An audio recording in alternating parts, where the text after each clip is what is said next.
Nshuti bakunzi muriko muradukurikirana turabaramukije.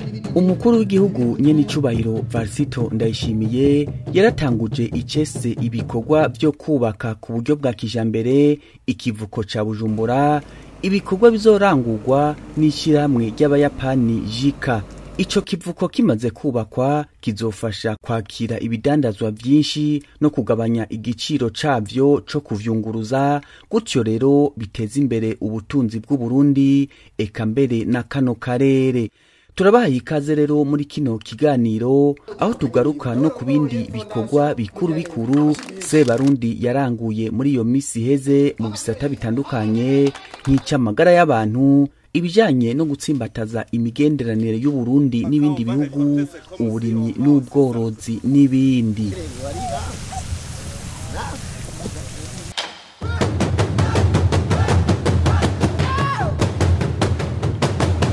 Ikivuko ca Bujumbura kigiye kubakwa ku buhinga bwa kijambere ngo kikazoba rero gifise ikibanza cakira ubwato buremereye naho amakontenere yururukirizwa, ahari ikibanza co gusanuriramwo canke gukora amato, ngo hakazoba kandi n'ibikorwa vyo gukatisha inyuma y'ico kivuko amazi acafuye yahora azanana mu Buyenzi agasesera muri ico kivuko, hongere himbwe kugera ku metero 10 uja musi aho ubwato buzoshikira.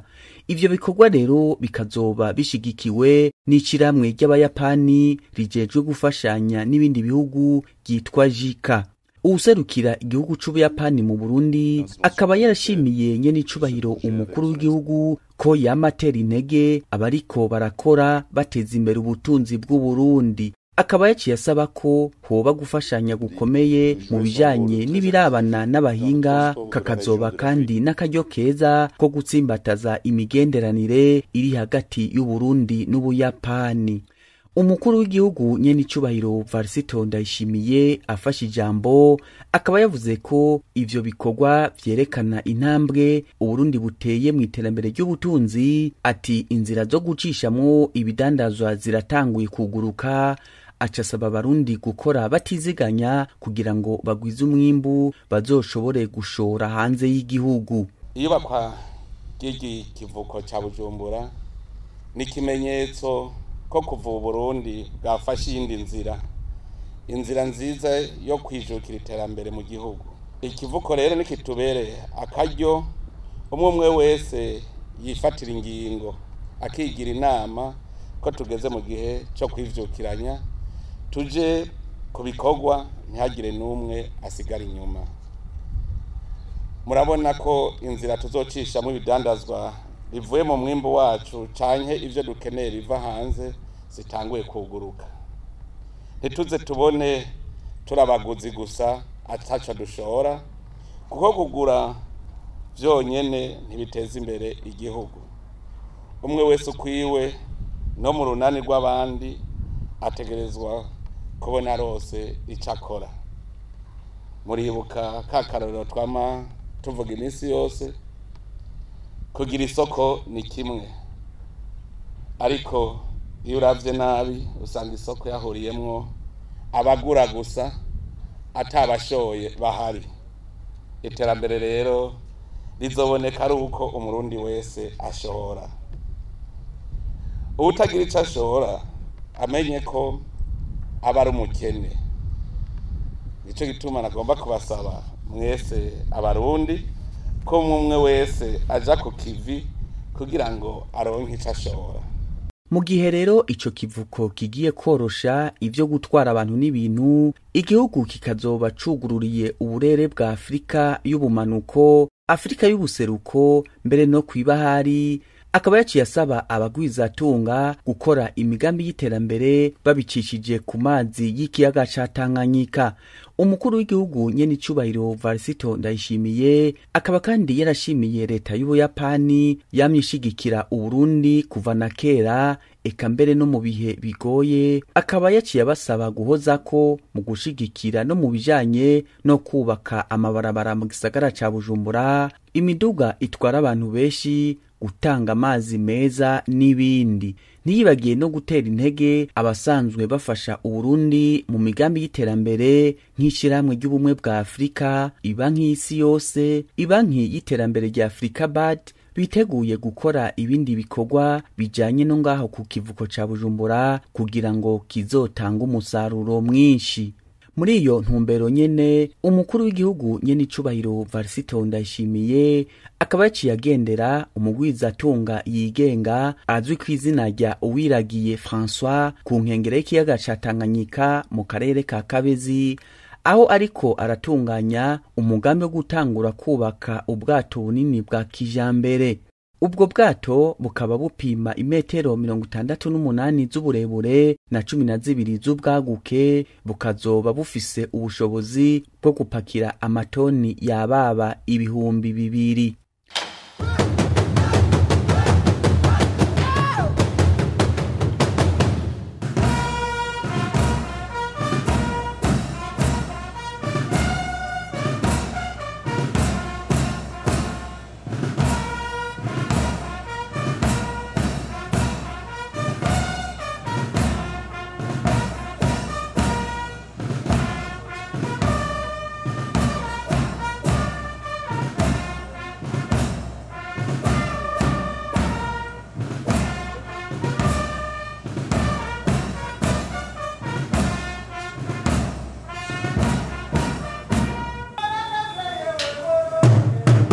Musi wa gatanu naho igenekerezo rya 10 Nyakanga umukuru w'igihugu nyene icubahiro Varisito Ndayishimiye yaratanguje icese rusansuma rw'abene gihugu, uburaro, uburimyi n'ubworozi. Urusansuma ruzorangurwa n'ikigo Istebu gifatikanije n'ubushikiranganji bujejwe ikigega ca leta, hamwe rero n'abahinga mpuzamakungu basanzwe bafashanya na leta y'u Burundi. Ivyo bikorwa vyo gutanguza icese urwo rusansuma ruzoba mu mwaka w'2022 bikaba vyari vyitabwe kandi na bamwe mu bagize leta y'u Burundi, abashinga amateka n'abakenguza amateka, babura amatari b'intara z'igihugu, abaserukira ibihugu vyabo mu Burundi, abaserukira imigambwe, amashengero, amashirahamwe yaba ayo ngaha mu Burundi canke mpuzamakungu n'abandi. Uwuserukira ishirahamwe rya ONU ryitaho igwirirana ry'abantu FINUAP yarashimye ko ibitari bike bimaze kurangurwa mu ntumbero yo gutegura urwo rusansuma. Akaba yasavye ko hojaho n'urwego kuza rurakurikirana ivyo bikorwa ku musi.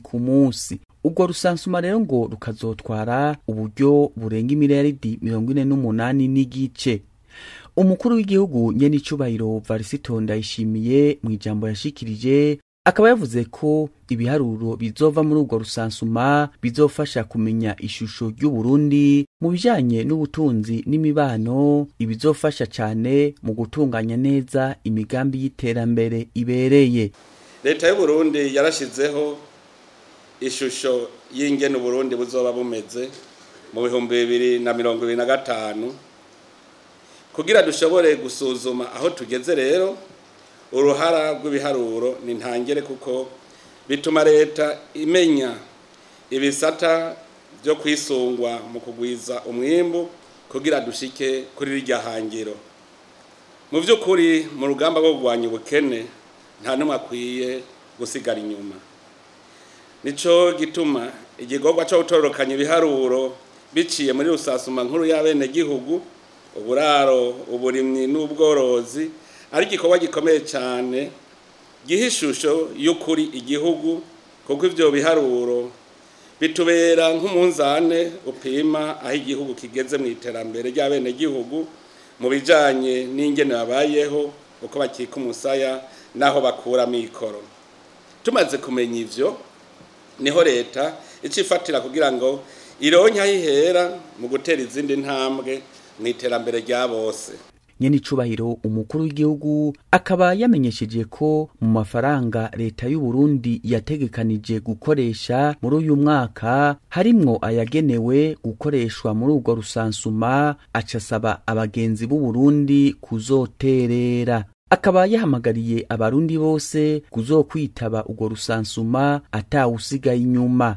Abarundi bose n'abanyamahanga baba mu gihugu tubahamagariye kwitabira iyi rusasuma tubasaba kandi kuzokwishura neza ibibazo bazobabaza kuko ibiharuro vyiza nivyo bifasha mu iterambere ry'igihugu bigatanga ishusho ry'ingene ibisata bitandukanye vyifashe mu gihugu bikerekana kandi n'ahakwiye gushigwa inguvu nyinshi mu guteza imbere igihugu.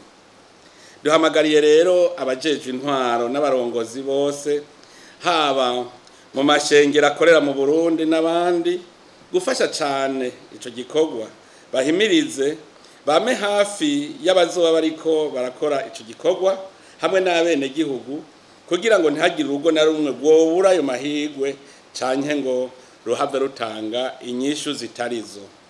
Mwese mumenye ko abatazokwitaba rusasuma bizoba bisa nuko batari mu gihugu. Umukuru w'igihugu Nyenicubahiro Varisito Ndayishimiye akaba yarangije asaba abazokora urwo rusansuma kuzokoresha ubuhinga bafise kugira ngo bazotororokanye neza ivyo biharuro.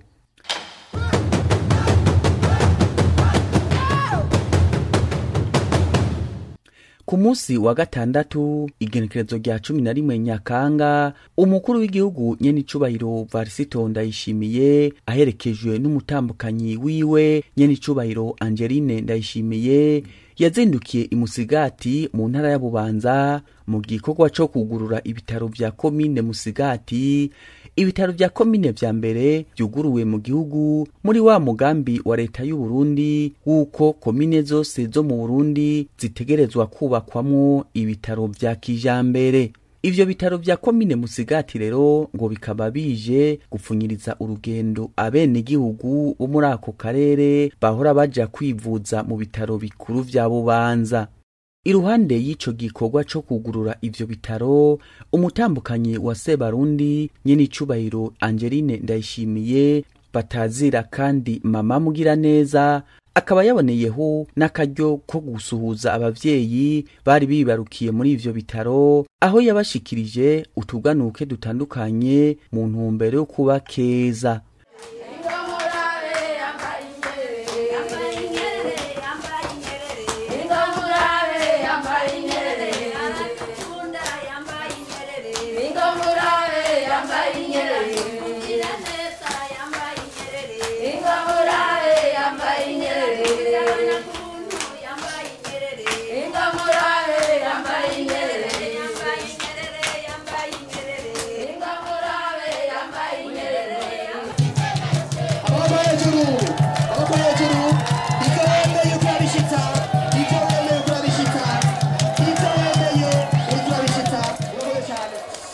Mwijambo yashikirije abanyamusigati kuri uyo munsi, umukuru w'igihugu Nyenicubahiro Varisito Ndayishimiye akaba yavuze ko amagara meza y'abene gihugu ariyo soko y'iterambere ry'igihugu. Yabasavye rero kubungabunga neza izo nyubakwa rusangi. Aha rero mwatanguye gukamisha ya mahoro, kandi nabonye bimeze neza kuko ibikoresho birimwo ibikoresho vyiza cyane, ibikoresho byaguzwe imiliyoni zirenga 400.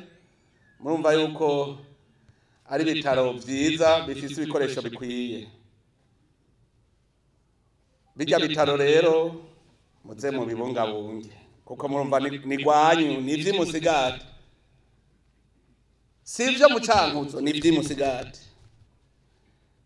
Nico bituma mutereza kwibungabunga nka gwanyu. Bijya bikoresho birimwo mu bibungabunge neza. Abaganga barimwo ndabasabe sinze numve umuganga asubiye kugira yegereye. Ni mukore nk'abikorera, mumenye ko bashobuja ari bajya muvura nibo babahemba. Hariho abaganga banka kuvura ngo mutanyongeye umushahara. None ko bamuha umushahara babonye nariko aravura bapfuye bazomwongera gute? Nabanza bavure banezegwe hanyuma bace bamuhemba. None kuva kera ntibatasura umuntu yakuvuye kuko mu bisanzwe bajya bita abakozi ba leta n'abakozi b'abene gihugu, leta n'abene gihugu. None bishika gute ko umuntu agambararira shebuja agacambira ngo databuja mpemba? Ubu abazoza baragira umugumuko ngo ntibakora. nzobabwira nti bashobuja ngabagenda mu byumvikana uhonyora ahantu ngo wa muganga w'ikinebwe uhonyora ahandi ngo mwarimu w'ikinebwe turabiye uzoca wicara muhiri wawe gusa ubu twarakanuye uburundi ni rwacu abenegihugu nibo badatabuja babimenye. nyene icubahiro umukuru w'igihugu akaba kandi yabasavye kugira isuku no kwirinda ikiza ca corona mu kubandanya na ntaryo bakurikiza ingingo zijanye no kucikingira. Akaba yaratanze n'izindi impanuro zitandukanye nk'izijanye no kugwanya ba kaboko, aho mbere yamenyesheje ko urugomero rwo kuvomera imirima rwa Kajeke hamwe rero n'urugomero rw'umuyagankuba rwa Mpanda muri iyo ntara nyene ya Bubanza ngo leta y'u Burundi yarasohoye amahera menshi, ariko ngo izo ngomero zikaba zitarubakwa gushika ubu. Akaba rero yaciye avuga ko leta idashobora namba guheba ayo mafaranga ko ngo abwirizwa gusubizwa. Eka ngo nibarabara rya Bubanza Ndora ryononekaye ritarashikirizwa ngo ritegerezwa kubakwa. Ibarabara rya Bujumbura Cibitoke naryo nyene ritakozwe neza ngo ribwirizwa gusubirwamwo. Ati nta gihugu gishobora gutera imbere kitavuye hasi ngo kigwanye abanyonyezi n'abasesagura amatungo rusangi.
Muri iyo ntara nyene ya Bubanza ku munsi wa mbere igenekerezo rya 13 Nyakanga, umukuru w'igihugu akaba ari nawe kizigenza mu nzego z'ukwivuna basi n'iz'umutekano nyene icubahiro General Major Varsito Ndayishimiye mu ikambi ya gisirikare ya Muzinda ijejwe ibijanye n'ibikorwa vyo kubaka yaruguruye icese ihinguriro ry'amakara ya kijambere bahingura bakoresheje ibicericeri, ibibazurwa vy'imbaho, ibishakara n'ibindi nk'ivyo vyahora bitagwa mu iyarara. Ni umugambi wa leta y'u Burundi ibicishije mu bushikiranganji bwo kwivuna basi no gukurikirana abahoze ku rugamba.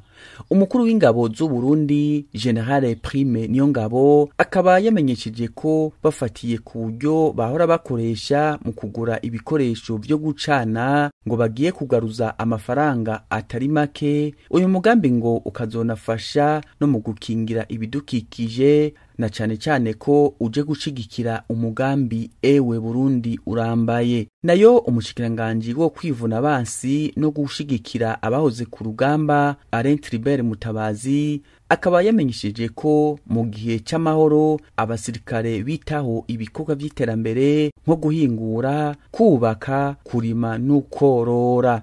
Umukuru w'igihugu akaba na kizigenza mu nzego z'ukwivuna basi n'iz'umutekano nyene icubahiro General Major Varsito Ndayishimiye akaba yarabakeje aranabatera intege. Ndakenguruka kubona urwego rw'imvuna basi rw'u Burundi ruriko ruratanga akarorero mu gihugu, ruriko rurerekana yuko igikorwa rujejwe atari gusa gukingira igihugu ahubwo harimwo no kucubaka. Nakarero gakomeye cyane abarundi bose bofatirako yuko iyo igihugu maze kugikunda ukakigwanira haba hasigaye ko ucubaka rero, kuko ntiwogwanira igisanze kiri gusa. Ubu bimukoze abarundi benshi bazobibona ko ikintu cy'inyungu. Amahera yahora akora ariko araja kugura inkwi, uno munsi ayo mahera y'igihugu azoca akora ibindi. Aha muratabaye igihugu mu bijanye n'ibidukikije.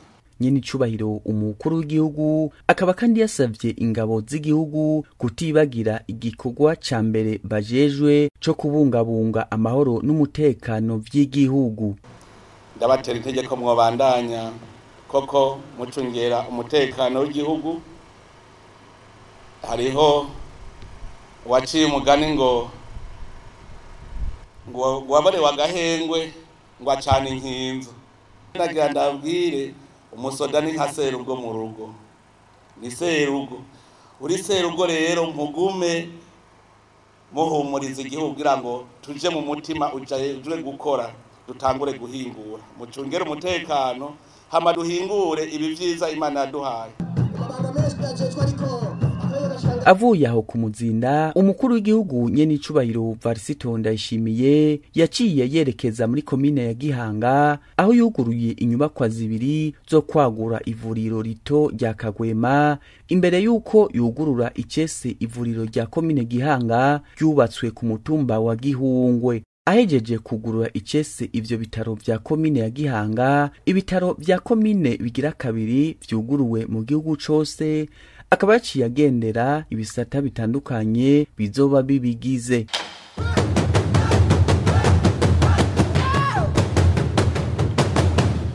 Mu bijanye n'imigenderanire naho, umukuru w'igihugu nyene icubahiro Varisito Ndayishimiye yarakiriye kuwa 15 Nyakanga ku kirimba ciwe kiri Igitega uwuserukira igihugu c'Ubutaliyano mu Burundi Massimiliano Mazzanti, umubonano wari ushimikiye ku gukomeza imigenderanire no gufashanya hagati y'Ubutaliyano n'Uburundi. Alain Diomede Nzeyimana ni cegera c'umuvugizi w'umukuru w'igihugu. Gwari mu rukurikirane rw'ibiganiro nyenicubahiro umukuru w'igihugu aha abaserukira ibihugu vyabo ngaha mu Burundi, aho yahaye ubugira kandi akaryo ubuserukira igihugu c'Ubutaliyano ngaha mu Burundi kugira ngo baganire ibijanye n'imigenderanire hagati y'ibihugu bibiri. Bakaba baganiriye cyane cyane ku bisata nkoramutima. Ubu aserukira igihugu c'Ubutaliyano akaba yatanguye gushima ko igihugu kiriko kirisununura, aho uburimyi n'ubworozi biboneka ko biriko birafasha bene igihugu muri bimwe nyine cyo mukuru igihugu yemeza yuko umuntu wose uronka icyo ufungura umufuko wose ukaronka amafaranga. Nyine cyo mukuru igihugu yaboneye akajyo kugira ngo asobanurire neza uyu mushitsi aho ibintu bigeze. Uburimyi n'ubworozi bahereye cyane ku burimyi n'ivyo byaciye bifata intumbero vuba na vuba, aho umwimbo uboneka ko ari mwiza kandi n'abene gihugu bariko baratahura neza yuko ibintu bariko barakora bitegezwa kubinjiza amafaranga, maze abantu bose batunganirwa. Nyine cyo bahari umukuru w'igihugu yasobanurira umushitsi yuko ubu naho agiye gutangura cyane ku vy'ubworozi, kuko nkuko yabivuze ibitungwa dufise zaba inka zaba impene canke intama ni bitungwa biboneka ko bigenda birondoka ku mpene canke ku ntama canke ku nka vya kera. Ati rero bagiye kuzana amaraso mashasha mu bitungwa bigiye korwa ngaha mu Burundi kugira ngo ari inka z'amata canke ibindi bitungwa vy'inyama bizoboneke koko ari iko bimeze neza. Hanyuma uyu mushitsi yavuze yuko hariho umugambi munini bagiye gukora ngaha ujanye n'igisata c'itomati, aho yavuze yuko hariho amafaranga ahari ashika ku hafi miliyoni 2 z'amayero yo guteza imbere igisata c'itomati. Hari n'undi mugambi w'umuyaga nkuba ufatiye ku mishwarara y'izuba, nawo nyene n'amafaranga asanzwe ahari kuko ntibashaka gutangura umugambi ataburyo buhari. Ibindi rero bashoboye kuganira ku bijanye n'imigenderanire y'u Burundi n'ishira mu gihugu vya Buraya, aho Ubutaliyano bwavuze yuko bushimishwa ni intambwe Uburundi bugeze ko kubijanye n'intwari bereye byo kugwanya ibiturire no kunyonyeza itunga rusangi. Ivyo rero nivyo bakunda gufatira ko ati Butaliyano natwe tuzokora ibishobotse kugira ngo dusobanurire abavukanyi bene wacu bo mwishira hamwe igihugu vya Raya kugira ngo dufate iyindi ntumbero nshasha tikanatsinda ivyo dukunda gusa bijanye n'amahoro n'umutekano. Hari ibindi bisata ngaha mu karere bijejwe ati simpaka ari bibe ishira mu gihugu rya Buraya ribiraba ati mu byukuri turanezerewe kubona imigenderanire imeze neza. Ku munsi wa gatanu igenekerezo rya 15 naho nyene ku kirimba ciwe kiri Igitega ku mugwa mukuru wa politike w'u Burundi, umukuru w'igihugu nyene icubahiro Varisito Ndayishimiye akaba yarakiriye abaserukira ibihugu by'Ubwongereza na Qatar ngaha mu Burundi, bakaba bari baje kumushikiriza amakete bagena muri ayo mabanga.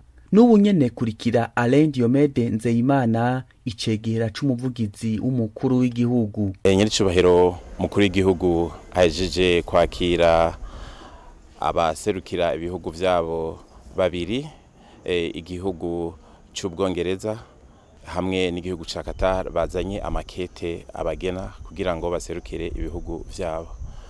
Uwa mbere wo mu Bwongereza yaje avuga yuko azanye ubutumwa budasanzwe bw'umwamikazi Elizabeth w'Ubwongereza, kuko avuga ko imigenderanire y'Ubwongereza n'u Burundi igomba ifate uwundi murongo mushasha, cyane cyane kubera ko kuvanye n'icubahiro mukuru w'igihugu atanguye kurongora Uburundi babona neza yuko yazanye imigambi myiza yo guteza imbere abarundi, cyane cyane mu bijanye no kugira ngo abarundi batera imbere mu miryango, ariko ingingo nyencubahiro mukuru w'igihugu afata zo kugwanya ibiturire no kugira ngo abantu babeho neza zishimisha cyane Ubwongereza. Ati rero twe tuzobana imigenderanire, ati turabandanya gukorana n'abasirikare b'abarundi bari muri Somalia muri AMISOM kuko barafashanya mu bijanye no kubaha inyigisho. Ati kandi tuzobandanya dutanga impusha zo kuza kwiga mu Bwongereza uyu mwaka, rero hakaza bazogenda basha kuri 6. Ico akaba yifuza yuko mu bijanye n'urudandazwa cyane cyane igitegwa c'icayi ari ikintu bashaka yuko cobana kigenda neza. Uwo muri Qatar nawe rero nawe yaje mu gihe Uburundi buheruka kugurura ubuserukizi muri Qatar, bakaba baramaze gushiraho n'userukira Uburundi muri Qatar mu gihe gitonya. Ivyo bakaba bishima, bakavuga bati nukuri igihugu cy'u Burundi wanashaka n'ibindi bihugu byo muri Afrika turafise imigambi ikomeye dushaka gukorana n'igihugu na Afrika cyane cyane n'u Burundi.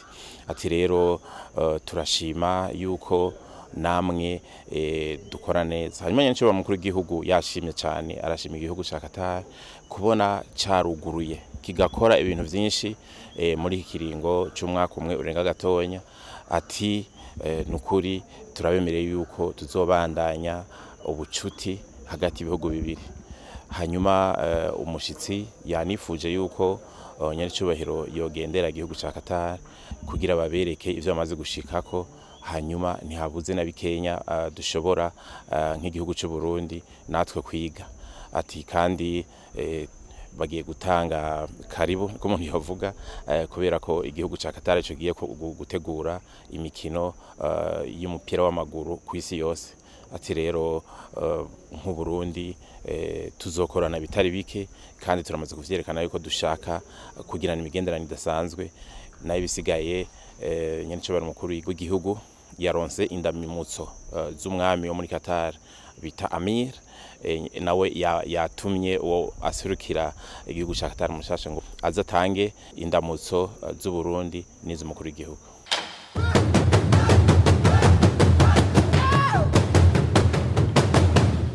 Mu Mu bijanye n'iterambere naho rishimikiye ku gukomeza igisata c'uburimyi n'ubworozi, mu gitondo co ku munsi wa kane igenekerezo rya 16 Nyakanga umwaka wa 2021, umukuru w'igihugu nyenicubahiro Varisito Ndayishimiye ari kumwe n'abasanzwe bafasha mu gushigikira imigambi y'iterambere ry'igihugu yaragize urugendo mu bigo vy'indimo z'akarorero mu ntara ya Gitega.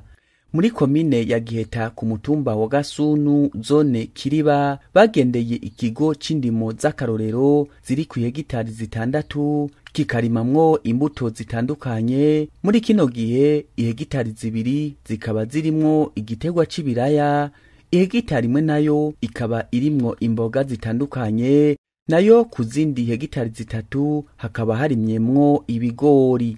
Umushikiranganji mu vyo ajejwe harimwo uburimyi Deogide Rurema yarasiguye ibijanye n'ibigo vy'indimo z'akarorero. Ati si inyubakwa nk'uko benshi bashobora kuvyibaza, ati ni ahubwo uburyo bushasha batanguye bwo gufasha abenegihugu b'abarimyi kwitunganiriza indimo ku buryo bwa kijambere, gutyo bagashira mu ngiro inyigisho n'ubuhinga bwo kurima kijambere bahora baronkera mu nyubakwa z'amanama.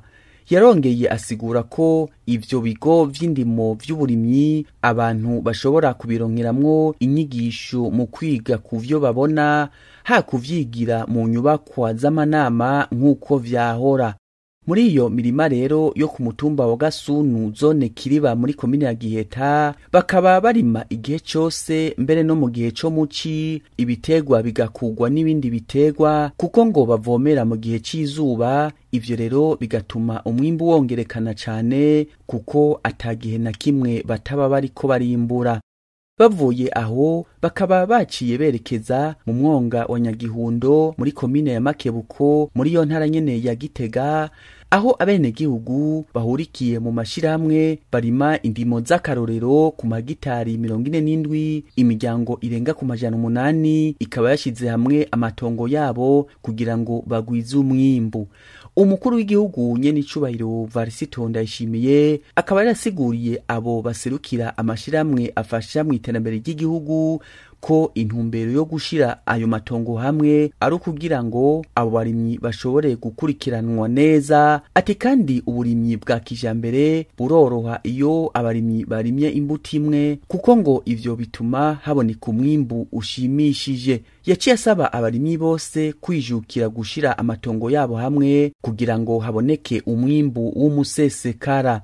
Inyuma y'ugo rugendo bakaba baciye bahurira mu nama yabereye aho nyene muri komine ya Makebuko muri zone ya Maramvya, aho abo basanzwe bafasha mu guteza imbere igisata c'uburimyi n'ubworozi basiguriwe intumbero ya leta n'imigambi iriko irarangurwa muri ico gisata kugira ngo inzara n'ubukene biranduranwe n'imizi. Intumbero nyamukuru kukaba kwari ukubereka ivyo abenegihugu bakeneye kugira ngo bibe ari vyo bisunga mu gushigikira igihugu. Umukuru w'igihugu nyenicubahiro Varisito Ndayishimiye akaba yavuze ko yashize imbere ico gisata c'uburimyi n'ubworozi kuko ngo arico gitunze ubuzima bw'abenegihugu. Ati mu gihe abenegihugu bahora barima ivyo bafungura gusa, ngo birakwiye ko bagwiza umwimbu w'umusesekara kugira ngo baronke n'amafaranga yo kwikenura. Yarashimye intambwe abenegihugu bageze ko muri urwo rugamba, acasaba ayo mashiramwe asanzwe ashigikira mu iterambere ry'igihugu kwama yisunga intumbero ya leta. Akaba yabasavye kandi kwama bishikira ku rubuga kugira ngo bame babona ibiriko birakogwa n'ivyo abenegihugu bakeneye koko. Tugarutse mu gisata c'amagara y'abantu, ku munsi wa gatanu igenekerezo rya 17 Nyakanga umukuru w'igihugu nyenicubahiro Varisito Ndayishimiye yaruguruye icese inyubakwa yo kwagura ikigo Urumuri co mu bitaro vy'intara ya Gitega, ikigo kivura ingwara zo mu kigo. Iyo nyubakwa ikaba ari ingabire y'ishiramwe umugira neza rirongowe n'umutambukanyi wa Sebarundi nyenicubahiro Angeline Ndayishimiye. Ahejeje kugendura ibisata bitandukanye bigize iyo nyubakwa, nyenicubahiro umukuru w'igihugu akaba yaciye atera umukono mu gitabo c'iteka. Iyo nyubakwa rero iteye igomwe ikabije guhindura ishusho ry'ibitaro by'intara ya Gitega, aho ni mu gihe ivyo bitaro buca bihimbaza yubire y'imyaka 100 bibayeho. Yaba buramatari w'intara ya Gitega co kimwe n'umushikiranganje arabi vy'amagara y'abantu bose bakaba barashimiye nyene icubahiro umutambukanyi wa Sebarundi kuri iyo ngabire. Nyene icubahiro Angeline Ndayishimiye akaba yavuze ko zimwe mu ndoto ziwe zigiye mu ngiro, na cane cane ko ngo igihe yagendera ico kigo mu mwaka uheze vyamuteye kubona ko ivyo bitaro bikeneye ikigo kimeze neza kandi cagutse coshobora kwakira abakenyezi bafise bene izo ngwara zo mu kigo. Ibikorwa rero vyo kubaka iyo nyubakwa ngo bikaba vyatwaye amafaranga arenga miliyoni 600 y'amarundi. Icihutirwa rero muri kino gihe ngo ni ukuronsa ibikoresho ico kigo hamwe rero n'abaganga bafise uburambe mu kuvura bene izo ngwara. Umukuru w'igihugu nyene icubahiro Varisito Ndayishimiye mu ijambo yashikirije akaba yavuze ko ico gikorwa caranguwe n'ishira hamwe umugira neza kidasanzwe kandi gishimishije. Akaba yaciye atera kamo abakenyezi bafise bene izo ngwara kwitura ico kigo kugira ngo bavugwe bakire, hanyuma baje ku kivi maze basahirize mu iterambere ry'igihugu. Iki kigo umugira neza kiradukoreye ibitangaza, kwiha intumbero mu mwaka umwe gusa inyubako nk'ijya igeretse inshuro zibiri igashobora guhera imbere y'umwaka. Iki ni ikimenyetso gikomeye cerekana yuko twova hasi twese Burundi dushobora kubwubaka mu mwanya mutoyi. Emwe nagira mvuge nti ngo buza gushabura tagata harakantu ahazocira urwevu.